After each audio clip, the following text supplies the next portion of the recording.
সকালটা শুরু হোক মজার আর হেলদি কিছু নিয়ে।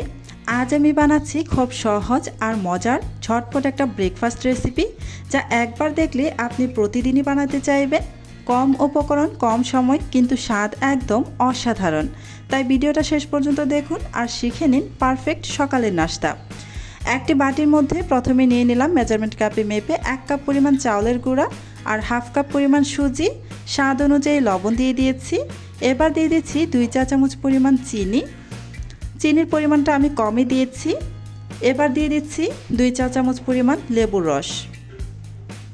আপনারা চাইলে কিন্তু এখানে লেবুর রসের পরিবর্তে হাতের কাছে যদি থাকে টক দইটা দিতে পারেন, সেটা খুব ভালো হয়।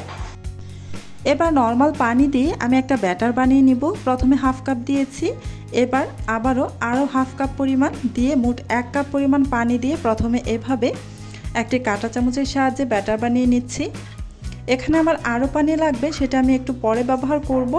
এখন খুব ভালোভাবে কাঁটা চামচের সাহায্যে ব্যাটারটাকে বানিয়ে নিচ্ছি। আমার এই ভিডিওটা এতক্ষণ ধরে যারা দেখছেন এখনও কিন্তু লাইক দেননি, প্লিজ একটি লাইক দিয়ে দিন। আর আমার চ্যানেলটি যদি সাবস্ক্রাইব করে দেওয়া না থাকে, আমার চ্যানেলটি সাবস্ক্রাইব করে পাশে থাকা বেল আইকনটি প্রেস করে রাখুন।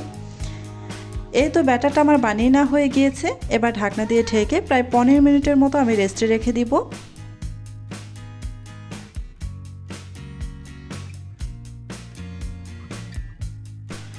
প্রায় 15 মিনিট পর ঢাকাটা আমি উঠিয়ে নিয়ে এই যে চামচ দিয়ে একটু নেড়ে আপনাদের দেখিয়ে দিচ্ছি। দেখুন এটা একটু ঘন হয়ে গিয়েছে।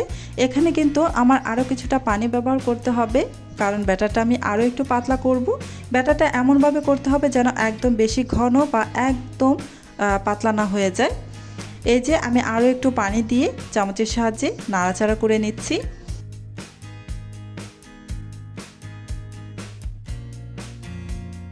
ব্যাটারটা আমার রেডি। এবার নাস্তাগুলো বানানোর পূর্বে এখানে আমি হাফ চা চামচ পরিমাণ বেকিং পাউডার দিয়ে দিলাম। বেকিং পাউডারটা দেওয়ার পর খুব ভালোভাবে নাড়াচাড়া করে মিশিয়ে নিতে হবে ব্যাটারের সাথে। এই বেকিং পাউডারটা তখনই দিবেন যখন আপনারা নাস্তাটা বানাবেন, তার ঠিক আগ মুহূর্তে বেকিং পাউডারটা দিয়ে মিশিয়ে নিয়ে তারপর নাস্তাটা বানিয়ে নেবেন। এই যে দেখুন, যখন আপনি চামচ দিয়ে ব্যাটার উঠিয়ে উপর থেকে এই ব্যাটারের মধ্যে ফেলবেন, তখন দেখবেন উপর থেকে এই যে ব্যাটারের উপরে বাবলস ক্রিয়েট হচ্ছে। এরকম যখন বাবলস ক্রিয়েট হবে তখনই বুঝে নেবেন ব্যাটারটা একদম পারফেক্টভাবে রেডি হয়ে গিয়েছে। এই যে দেখুন অসংখ্য বাবলস ক্রিয়েট হয়েছে। এবার আমি চলে যাব এই নাস্তাগুলোকে বানানোর জন্য চুলায় আমি একটি প্যান বসিয়ে দিয়েছি। প্যানটাকে একটু গরম হওয়া পর্যন্ত অপেক্ষা করব। প্যান গরম হয়ে এসেছে, তাই এখানে আমি সামান্য একটু তেল, প্রায় হাফ চা চামচের মতো তেল দিয়ে ব্রাশ দিয়ে ভালোভাবে প্যানের গায়ে লাগিয়ে নিচ্ছি। এবার এখানে কিছুটা ব্যাটার দিয়ে দিচ্ছি একটি কাপের সাহায্যে। একবারে ব্যাটারটা ঢেলে দিবেন। ব্যাটারটা দেওয়ার পর দেখুন অসংখ্য জালিদার হচ্ছে নাস্তাটা। প্রায় 30 সেকেন্ডের মতো এভাবে অপেক্ষা করে তারপর কিন্তু ঢাকনা দিয়ে ঢেকে দিবেন, এতে করে অসংখ্য ছিদ্রযুক্ত হবে। 30 সেকেন্ড পর আমি ঢাকনা দিয়ে ঢেকে আমি আরও 1 মিনিট মতো অপেক্ষা করব। 1 মিনিট পর ঢাকনাটা আমি সরিয়ে নিব। এই তো 1 মিনিট হয়ে গিয়েছে। এবার আমি ঢাকনাটা সরিয়ে নিয়েছি। দেখুন নাস্তাটা আমার কিন্তু হয়ে গিয়েছে। এটা কিন্তু উল্টে দেওয়ার কোনো প্রয়োজন নেই। এক পাশ থেকেই নাস্তাটা খুব সুন্দরভাবে হয়ে যায় আর খুব সুন্দরভাবেই দেখুন উঠে আসছে। একটি নাস্তা আমার ভাজা হয়ে গিয়েছে। আপনাদের বোঝার সুবিধার্থে আমি আরও একটি নাস্তা আপনাদের বানিয়ে দেখিয়ে দিচ্ছি। আবারও একটি কাপের সাহায্যে প্যানের মধ্যে কিছুটা ব্যাটার একসাথে ঢেলে দিলাম। যতটুকু আমি বড় রাখতে চাই ঠিক ততটুকু আমি এখানে ব্যাটার দিয়ে দিয়েছি। আপনারা আপনাদের পছন্দ অনুযায়ী এখানে নাস্তার শেপটা দিতে পারেন, বড় বা ছোট, যে যেমন পছন্দ করেন। এই যে প্রায় 30 সেকেন্ডের মতো আমি ঢাকনা ছাড়া রেখেছি। দেখুন অসংখ্য ছিদ্রযুক্ত হয়েছে। এবার কিন্তু আমি আবারও ঢাকনা দিয়ে ঢেকে আরও 1 মিনিটের মতো আমি অপেক্ষা করব। চুলার আঁচ কিন্তু মিডিয়াম থেকে একটু হাই ফ্লেমেই থাকবে। একেবারে যদি কম আঁচে দেন তাহলে কিন্তু এই নাস্তাটা উপর থেকে কেমন সাদা সাদা ভাব হয়ে আসবে, নাস্তাটা হবে না। তাই চুলার আঁচ মিডিয়াম টু হাই হিটের মাঝামাঝিতে রেখে তারপর নাস্তাটা বানাবেন।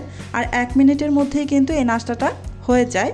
এই যে 1 মিনিট পর আমি ঢাকনাটা খুলে নিয়ে এই যে নাস্তাটা আমি উঠিয়ে নিচ্ছি। খুব সহজেই উঠে এসেছে। সেমভাবে আমি বাকি নাস্তাগুলোকেও ভেজে নিব। 2টা নাস্তা ভাজার পর দেখুন এবার প্যানে তেলতেলে ভাবটা কিন্তু কমে এসেছে, তাই এখানে আমি সামান্য আরও একটু তেল দিয়ে ব্রাশ দিয়ে ব্রাশ করে নিচ্ছি।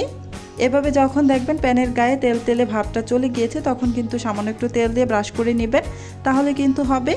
খুব বেশি তেলের প্রয়োজন নেই।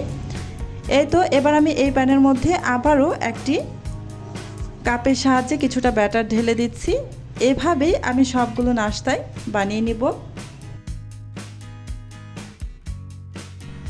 গুড় আর নারকেল একসাথে মিক্স করে নিয়ে তারপর এই নাস্তাটা দিয়ে পরিবেশন করলে খেতে কিন্তু ভীষণ ভালো লাগে। দেখলেন তো কত সহজে আর অল্প উপকরণে তৈরি হয়ে গেল দারুণ মজার সকালের নাস্তা। চালের গুঁড়ো আর সুজি দিয়ে এমন সফট আর টেস্টি রেসিপি একবার বানালে বারবার বানাতে ইচ্ছে করবে। রেসিপিটা যদি ভালো লাগে অবশ্যই একটা লাইক দিন, কমেন্ট করে জানাবেন কেমন হয়েছে। এমন আরও নতুন নতুন ঝটপট আর মজার রেসিপি পেতে এখনই আমার চ্যানেলটা সাবস্ক্রাইব করে পাশে থাকা বেল আইকনটি প্রেস করে রাখুন। আপনাদের ভালোবাসায় আমার অনুপ্রেরণা। আবার দেখা হবে নতুন আরেকটা রেসিপি নিয়ে। ততক্ষণ পর্যন্ত সবাই ভালো থাকুন, সুস্থ থাকুন। আল্লাহ হাফিজ।